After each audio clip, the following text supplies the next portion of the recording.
পুরো জাতি যখন শোকাহত, ঠিক তখনই মাইলস্টোনের দুর্ঘটনায় নিহতদের প্রতি ভালোবাসা জানিয়ে ঐতিহাসিক সিরিজ জয় উৎসর্গ করল টাইগাররা। ম্যাচ শেষে পুরস্কার বিতরণী মঞ্চে দাঁড়িয়ে টাইগার দলনেতা লিটন দাস জানান, এই সিরিজ জয় উৎসর্গ করা হচ্ছে সেই সব কোমল প্রাণদের যারা মাত্র একদিন আগেই মর্মান্তিক এক দুর্ঘটনায় হারিয়ে গেছে চিরতরে। বাংলাদেশের আকাশে নেমে এসেছে শোকের ঘনঘটা। রাজধানীর উত্তরায় অবস্থিত মাইলস্টোন স্কুল অ্যান্ড কলেজে সোমবার দুপুরে ভয়াবহ এক দুর্ঘটনায় বিধ্বস্ত হয় বাংলাদেশ বিমান বাহিনীর একটি প্রশিক্ষণ জেট বিমান। ধ্বংসস্তূপে পরিণত হয় শিক্ষা প্রতিষ্ঠানটির একটি ভবন, আর তাতেই অকালে প্রাণ হারায় অন্তত ৩০ জনেরও বেশি। সেই সাথে আহত হন আরও ১৫০ শতাধিক। আহতদের অধিকাংশই ছিল কোমলমতি শিক্ষার্থী। এই ট্র্যাজেডি কাঁপিয়ে দিয়েছে পুরো জাতিকে। চোখের সামনে আগুনে পড়ে যাওয়া ছোট্ট ছোট্ট শিশুদের কান্না যেন ঘুম কেড়ে নিয়েছে সাধারণ মানুষের। কেবল বাংলাদেশ নয়, বিশ্বের নানা প্রান্ত থেকেও ভেসে আসছে সমবেদনার বার্তা।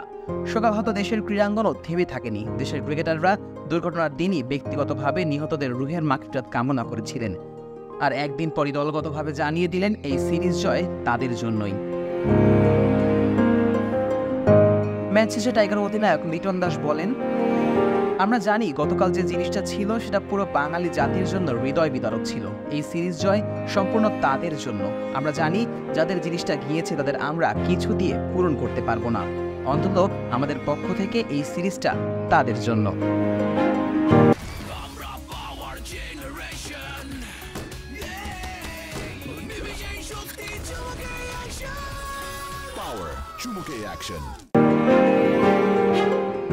মাইলস্টোনের এই ঘটনা ব্যথিত করেছে জাতীয় দলের পেসার তানজিম হাসান সাকিবকেও। ম্যাচ শুরুর আগে সাকিব বলেন, মাইলস্টোনের এই দুর্ঘটনা সবাইকে অনেক কষ্ট দিয়েছে এবং ব্যথিত করেছে। ছোট ছোট বাচ্চা যারা ইন্তেকাল করেছেন, আল্লাহ যেন তাদেরকে ক্ষমা করে দেন এবং জান্নাতুল ফেরদৌস দান করেন।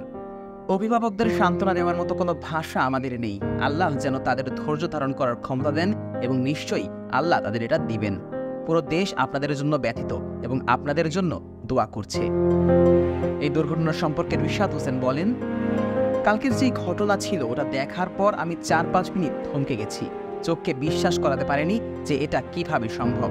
আমার মনে হয় আমাদের সবার এখন দোয়া করা উচিত। অভিভাবকদের যেই কান্না আমরা দেখেছি ওটা দেখার পর আসলে ঠিক থাকার মতো অবস্থা ছিল না।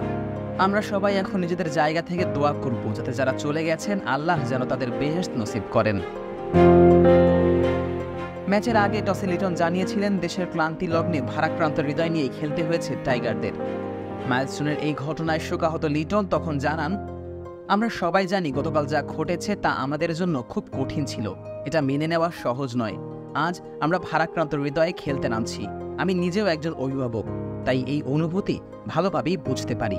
সবাই ভীষণ মর্মাহত, খুবই আবেগপ্রবণ এই মুহূর্তে। এখন আমাদের যা করার তা হলো প্রার্থনা করা। এর আগে গত সোমবার অনূর্ধ্ব-20 নারী সাব চ্যাম্পিয়নশিপের শিরোপা জয় মাইলস্টোন ট্র্যাজেডির নিহতদের উৎসর্গ করেছিল বাংলাদেশ। এছাড়াও ফাইনাল ম্যাচে 4 গোল করা সাগরিকাও তার প্রথম গোল মাইলস্টোন দুর্ঘটনায় নিহতদের প্রতি উৎসর্গ করেছেন। Nazmus Sakib, on field.